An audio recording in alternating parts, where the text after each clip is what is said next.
session where Varun Thakkar is one of the speakers. Varun may not be senior to me age-wise, but as a wildlife photographer, he is much senior to me. And maybe I may not have given any Guru Dakshina to him, but I learned from his photographs. I learned from the way he is taking his approach and a unique style of taking images. Very difficult to emulate that particular thing on field, and I am blessed that he is with me in this session to enlighten you about wildlife photography. Let me ask Varun the first question: how it started? The wildlife photography, ये कीड़ा कहाँ से शुरू हुआ? Well, सबसे पहले तो thank you so much sir, for such kind words. And see, being in Nagpur, the tiger capital of India, world maybe I should say, not India. So अगर नागपुर में रह करके वाइल्ड लाइफ से फायदा नहीं उठाया तो क्या किया? So it all started 16-17 years ago, and of course from Tadoba. And photography तो ऐसी चीज है कि it starts as a hobby but turns into an addiction. So you cannot keep wildlife photography as a hobby, that's for sure. So once you see a wild tiger, या आप एक बार एक wild tiger photograph कीजिए and you'll know it for yourself मैं क्या बात कर रहा हूँ. So it is a never ending stage. Learning is a never ending process. So even we keep learning from seniors like Dr. Vyas and all. So सीखना तो sir है ही. Yeah, what he said, that face to face with the apex predator will change your life. And I also can support and vouch for this statement. But there are some pitfalls. And I want to ask Varun regarding one pertinent thing, or there are many objections, or there are many things which society looks at you as a wildlife photographer. If you ask any conservationist, maybe the so-called conservationist, they would always say that these wildlife photographers are basically anti-conservation people, and they actually destroy, disturb, they do some unethical things to procure images.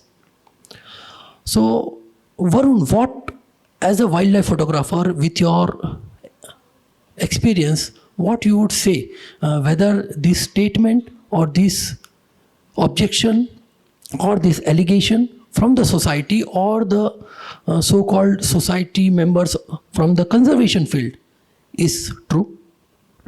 So first of all, I'd say conservation and wildlife photography cannot go together. ये दोनों काफी अलग चीजें हैं.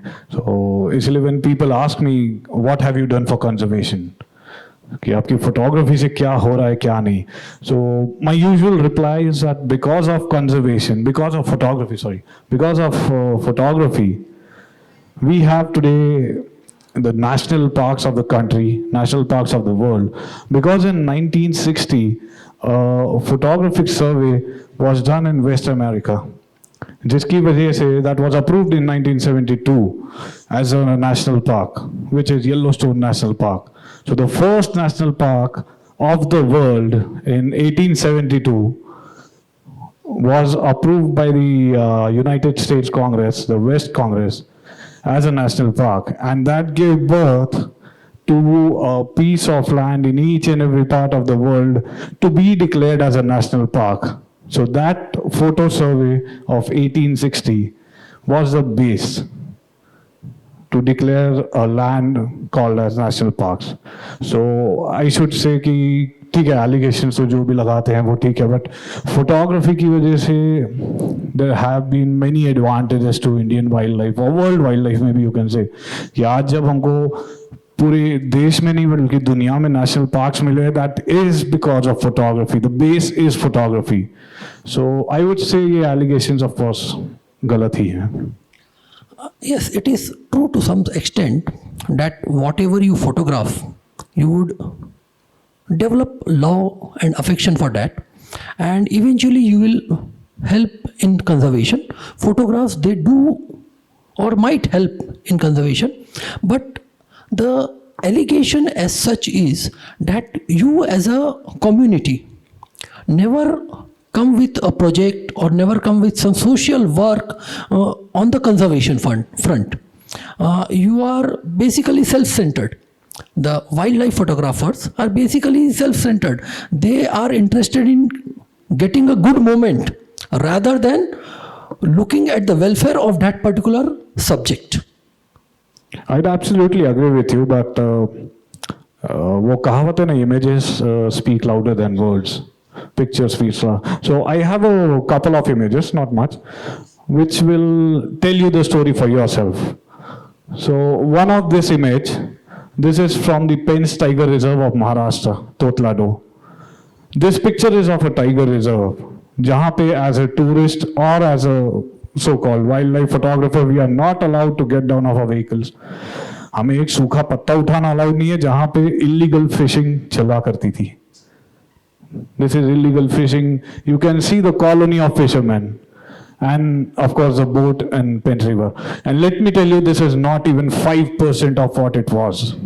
This is not even 5%. क्योंकि एक picture में अगर मैं पैनोरामा भी शूट करता था शायद आता नहीं था. So this is not even 5% of what illegal poaching used to be.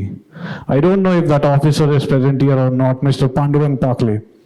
He was one officer who stood against poaching, and this picture as a photo story was published all over the world. I'm not even talking in India, all over the world, from UK Daily Mail to many other publications. This picture, this is a single picture, but I'm talking about the photo story that was published. And the result was, because of course, officers like Pandurang Pakle and support of Nagpur Forest Department, illegal poaching was stopped. Illegal poaching was stopped, and the result within 7 days was this. This is the same place, the same landscape where you saw the fishermen. जैसे illegal fishing बंद हुई, within 7 days the tigers got back their land, and within no time the tigers were back at this area called as Boat Camp in Pench, Maharashtra. So this is what photography can do. One good picture, a photo storytelling picture, and this is what the effect is. Yeah, that's wonderful. So to summarize this first point of conservation, or maybe that you have two sides to it. I have seen, and you also must have witnessed, many wildlife photographers breaking that particular boundary and going beyond the ethical level and procuring images. And even those wildlife photographers, they are now acclaimed and they get some awards. So all these things are there. The flip side of wildlife photography, one more flip side of wildlife photography, what I think is that you have to be very tough mentally as well as physically. It is not a genre for a common person who is not physically fit, or maybe after a certain age you may not be able to pursue that particular hobby or a profession. So what is your say about that?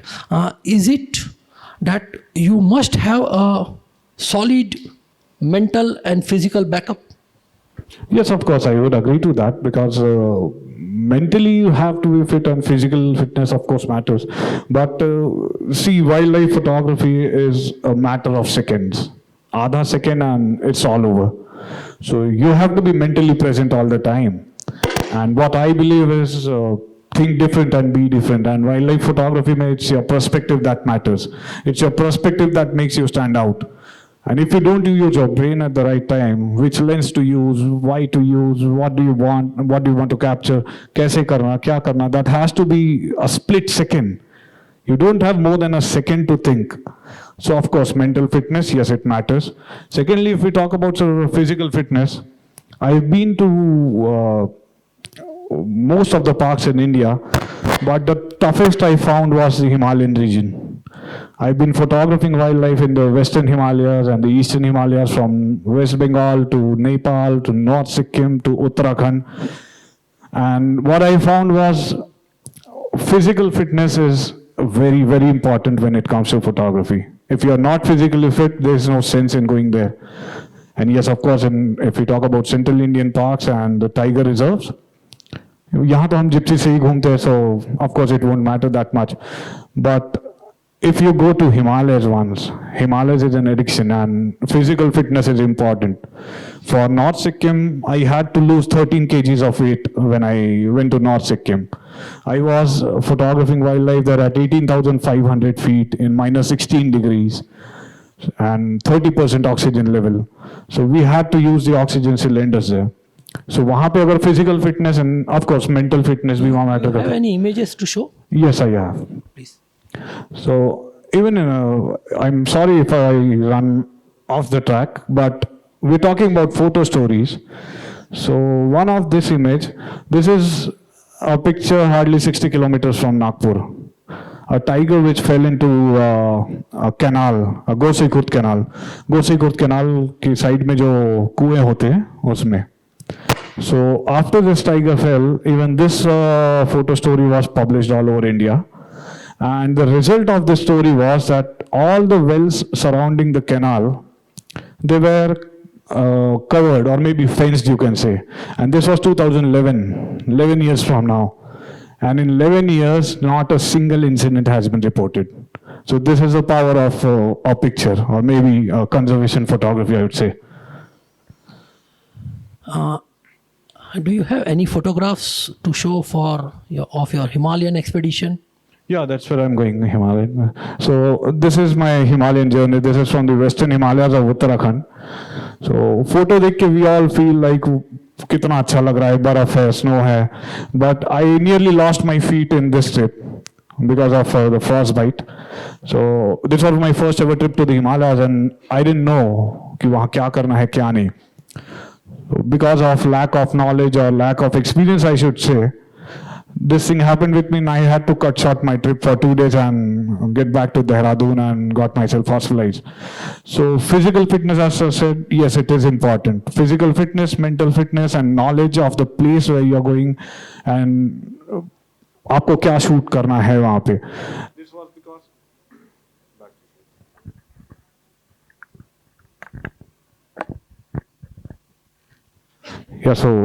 this was because I never knew कि मुझे वहाँ क्या करना होगा, क्या नहीं करना होगा, and lack of knowledge got me in trouble. And of course, even this is Western Himalayas. This is North Sikkim. For this trip, I had to lose 13 kgs. And let me tell you, it is not as easy as it looks. This whole area comes under the Indian Army. So getting the permissions is not easy. We had to wait for many, many days to get our permissions. Then we went up to 18,500 feet, and this was my condition there. The lack of oxygen. ये oxygen cylinder अभी Covid में तो सभी ने देखे होंगे, but ये हम यूज कर चुके थे 6 साल पहले जब पहाड़ों में थे, and we had some problems. So we had to carry our oxygen cylinders there at 18,500 feet. Indo-China border. We were hardly a kilometer from China border, where of course we are not allowed to go. But going into such tough terrains taught me the importance of fitness. What importance does physical fitness has in wildlife photography? So if anyone thinks that it is as easy as it looks, it's not. So this was something which was unimaginable for us, क्योंकि ये एक lens that you see, the one you see, that lens weighs around 6 kgs with the camera. So at 18,500 feet with 30% oxygen, we were not able to pick up the lens on the first day. And this was the 5th day. We got acclimatized to the condition. And I was so happy that I could pick up both the lenses in my one hand. So this is how tough situations can get. You talked about the toughness, you talked about the physical fitness, but what I see in this photograph are two equipments which are costing not less than 20 lakh rupees. So becoming a wildlife photographer is only for those people who are rich. A person who comes from a very humble or a mediocre background, do you think there is any prospect for him to become a wildlife photographer?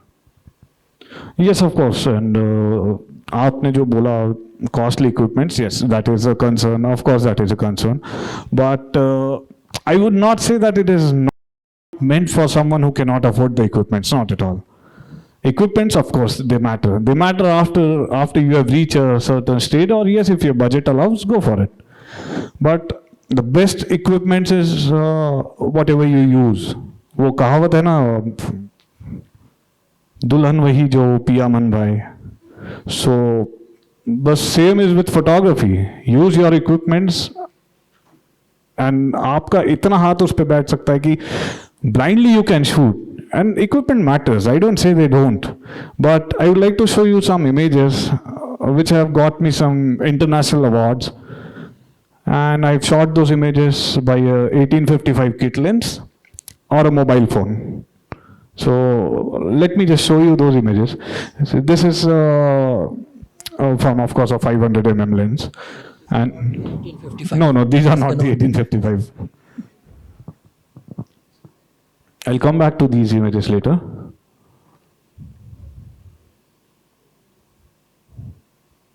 This is not working. Yeah, it is. Yeah, it started working. Yeah, so this image. I've made this image by 1116 Tokina, which is 18-20,000 ka lens. It's not that costly, sir.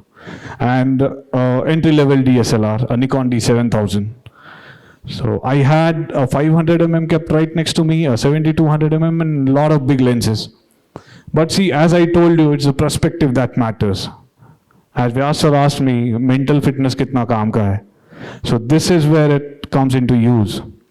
You have to be spontaneous, you have to think different, and of course it's your perspective that matters. And this image got me an award in Germany. And this is just a kit lens ka image. Then coming on to the next image, come on. So this is a Satpura ka image, a giant squirrel. I've made this image using my mobile phone. This is a mobile phone ka picture. Can you switch off the light, please?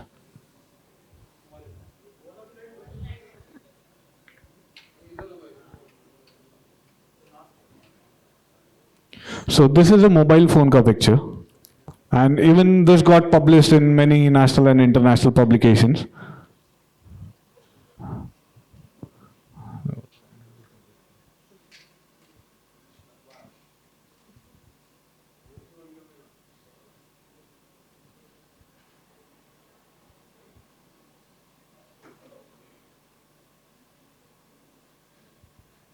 This is image from Mara. Yeah, this is from Masai Mara. So that is what I am saying, that there is a flip side to wildlife photography, that you may not have invested in equipment, but going to Mara itself is costly. Yes, it is. So in short, wildlife photography, whether you invest in traveling or whether you invest in equipment, in short, you have to be rich. Your father has to be rich. Your father has to be rich. So that particular thing is always there. And how many times we see those photographs which are taken with kit lenses and entry-level cameras, and they have won awards. There may be some instances, but they are so rare that they are negligible. It may not be 0.01% of the entire thing. So that is what I am saying, that is there a chance for a common person to become a wildlife photographer in this country? Yes, I would agree to that. It is. Because as I showed you a few images that were made by the kit lenses or the small lenses or maybe mobile phone. So sir जैसे आपने कहा कि 0.1% chances, अब 114 करोड़ में sir Sachin Tendulkar भी तो एक ही निकलता है. So be different, work different, and you will of course. Okay, then one more pertinent allegation on a wildlife photographer is that because you are having a good equipment, you are having money to travel to an exotic place, you are there at that particular moment and something is happening in front of you and you capture. Basically, it is the camera which captures and not you. You are just accidentally capturing the situation and there is no art involved in it. Do you agree to it? I would agree to it to some extent, sir, but not 100%, of course. Like photography is an art. You can't handle a camera unless and until you know how to do it. Of course, बाकी wildlife है तो wildlife में what action will take place is not in your hands. What will happen is not in your hand. But yes, how you execute it or how you capture it, that is in your hand. And for that, I believe not only camera, but you need to understand the animal behavior as well. You need to know how an animal behaves or a bird behaves. Understanding the animal behavior is equally important. Like for example, if you see this image won me an award in Nature in Focus in 2020 with Vyas sir. So understanding the behavior that played an important part in that. That was made in Masai Mara. So this is a southern ground hornbill which was feeding its chick. And while feeding, I just noticed that they toss the insects in air. So I picked up my big lens. This is a 500 mm ka picture. I picked up the big lens and waited for this moment. So yes, I was lucky enough, like sir said, luck, it matters. Yeah, I was lucky enough to witness this moment, but at the same time, it was my mind. I was spontaneous that I had to pick up the big lens and shoot a tight frame to show the moment and the details. And if we talk about this picture, even this picture has been published at more than 600 places. Like it has been published globally. It reached the finals of BBC Photojournalism 2018, sorry. And even this picture has got me a couple of awards. This moment was a matter of luck. It is quite a common moment, let me tell you that. It is very common to see a Barasingha and a Maina sitting on a Barasingha's forehead. But the problem with us wildlife photographers is that we tend to ignore the common species. And in this trip, I did a complete opposite of that. I went to Kanha not for tigers, but only and only for Barasinghas. So this is a common species, a common behavior, a very common moment. But I had never seen a picture of this. So that's why I thought that I'll spend some time in Kanha and shoot only and only Barasinghas in this trip. And I got this moment. So execution mattered. Using the right equipment at the right time mattered. So yes, of course, luck and execution. This image from Corbett, this is all execution. Because if I had an option, I could have used a 500 mm a big lens to photograph this, but I preferred using a wide angle lens. This thing, 50%.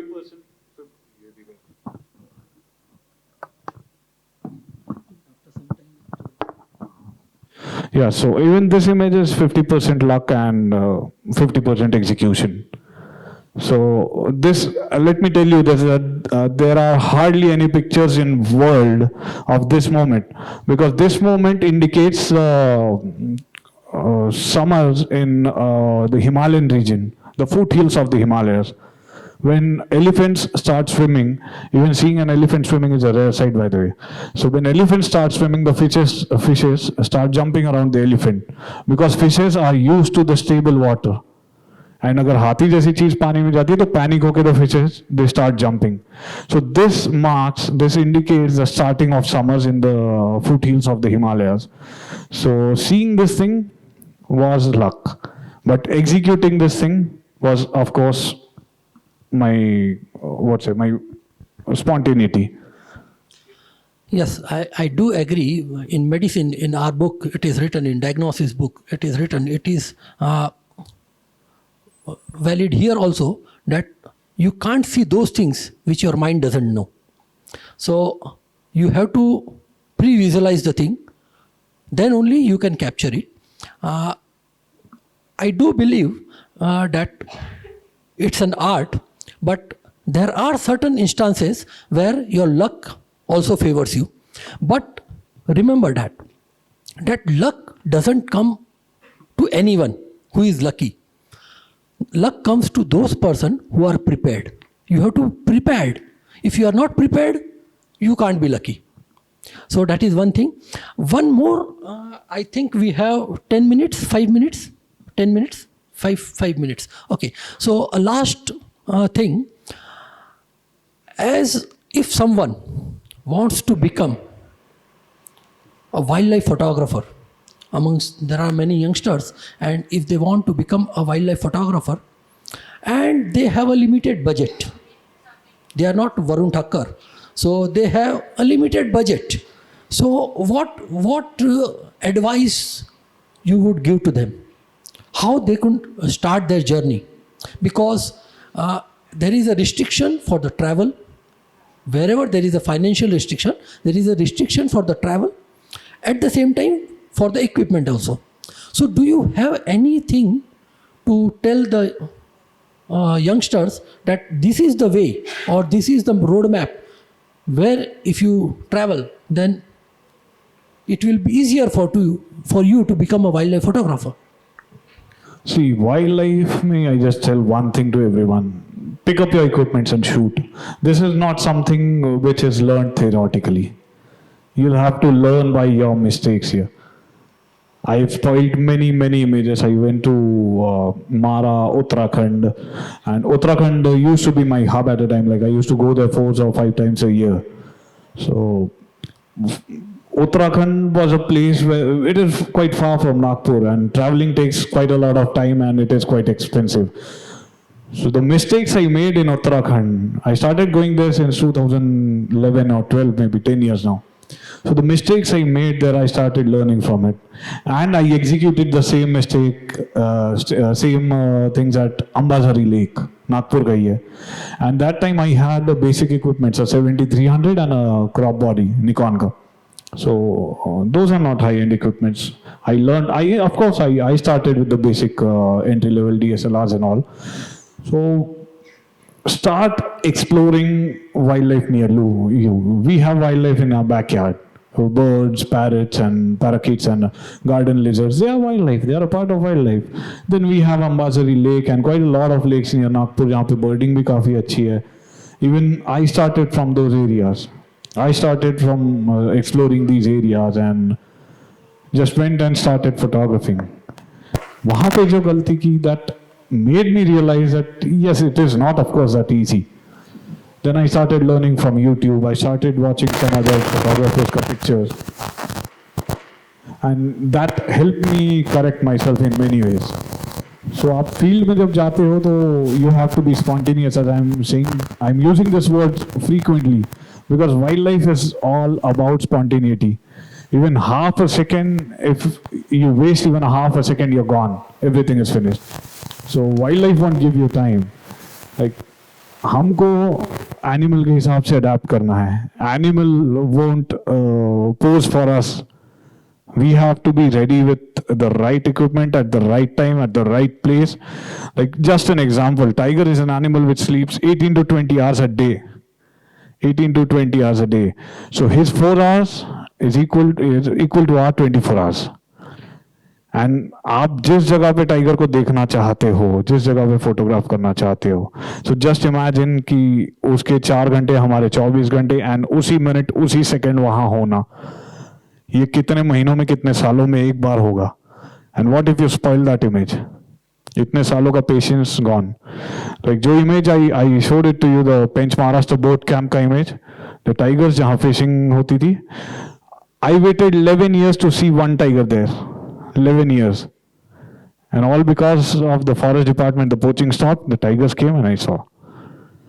So I was ready to execute that time. I knew I was confident because tigers would be shy. They'd give me hardly a second, आधा second, 1 second. I had no time, but I had to execute it correctly. And the practice which I did at the lakes near Nagpur or at the places near Nagpur, that helped. I was confident, like abhi kuch bhi dikh jaye, I know I'm not going to spoil the images. So it is all about a practical execution. Keep practicing, that's it. And even a basic equipments are good enough. Only thing is, learn your equipments, that's it. Find out what are the merits and demerits of your equipment. If you do not have a telephoto lens, use your feet to zoom in, to go near to the subject. So that is one thing. And one very brief, I want an answer in 1 minute. Many youngsters I have seen, now I am orthodontist basically, it is not my profession as a wildlife photography. I happened to be in Varun's reception, wedding reception, and there were a lot of people and we were standing in a queue for greeting him. And he is Gujarati, I am also Gujarati, pattern of speaking. They have that typical sense. So one person said, "Chokro su kare che?" Means what the boy does. He was from maybe from Tiwari side or somewhere other side. Okay, so what chokro su કરે છે? એ કંઈક Discovery ચેનલમાં કંઈક કામ કરે છે, photography વગેરેનું કંઈક કામ કરશે. The next question comes, કેટલું કમાતો હશે? How much he must be earning? The answer came, હવે આટલું મોટું રિસેપ્શન કર્યું છે તો કમાતો જ હશે. So now I want to ask one thing, that is there a chance to earn out of wildlife photography in India specifically? Can a person switch over to a wildlife photography and only with that can he survive and earn a respectable amount to lead his life? Is there a possibility? Because there are many youngsters who come to me also and they said, नहीं नहीं हमको sir wild life photography सीखना है और हमको wild life photographer बनना है. I tell them that no, don't do that. Because मुझ में तो हिम्मत नहीं है मैं प्रैक्टिस छोड़ के वाइल्ड लाइफ फोटोग्राफी करूँ, इतनी हिम्मत मुझ में नहीं है, आज भी नहीं है 50 साल का होने के बावजूद. तो what is your say? No, absolutely. India may I won't recommend, of course, because if I talk about my publications and rest of the thing, except the awards, it's been nearly 17 years into photography, and I don't think lakh रुपए भी कमाए होंगे इससे. I don't think so. ज़्यादा ही बोल रहा हूँ शायद. But yes, in other countries, this art is being respected. Unless in India. India में यहाँ पे कोई प्रेस मीडिया से है, न्यूज़पेपर न्यूज़ नहीं है ना. यहाँ तो यार पेपर में नाम छप गया तो भी हमारी किस्मत अच्छी होती है. सो इंडिया में ऑफ कोर्स न्यूज़पेपर में भी फोटो पब्लिश होना, you don't get paid. If China में मेरा कोई फोटो छपता है, yes I get paid $30 for a 2 inch by 3 inch का इमेज. न्यूयॉर्क टाइम्स में फोटो छपता है, I get paid for that. So I have got 16 stock agencies working for me and they pay me a good amount now after so many years I'm doing. But yes, of course, if you start, your work is different. आपको भी you might start earning well, you might start earning early, but in India I'm sure no, a big no in India. So that's why I don't have a single stock agency in India. All the stock agencies are in Europe, US, UK, all over the world, but not a single one in India. And they respect your art. And actually the thing is that you can trust them with your images. I made all my images free on Wikimedia. This was 2016-17. Each and every of my images was available on Wikimedia for free, without any watermark. Those were all the high resolution images. If you want, go and download it, use it. One of the photographers in Bangalore said, make your art free, people will respect it. And हमारे यहाँ ये mentality नहीं है ना कि किसी को कुछ free में दे दो. I did that. मैंने पूरे photos अपने free कर दिए. मैंने शायद लाखों रुपए खर्च किया होगा वो एक image बनाने पे, but free कर दिए. And people started stealing my images, which was the plus point, because once people start stealing your images, that means people like your work, people like your images. जो चीज आदमी को पसंद नहीं आएगी वो क्यों चोरी करेगा? So make your art free, people will respect it. आज नहीं कल से ही. And उस वजह से making my art free, I got approached by 13 stock agencies all over the world who purchase my images and who sell my images on my behalf. So making the art free helped me. So that is why make your art free, people will respect it. आज नहीं तो कल होगा ही.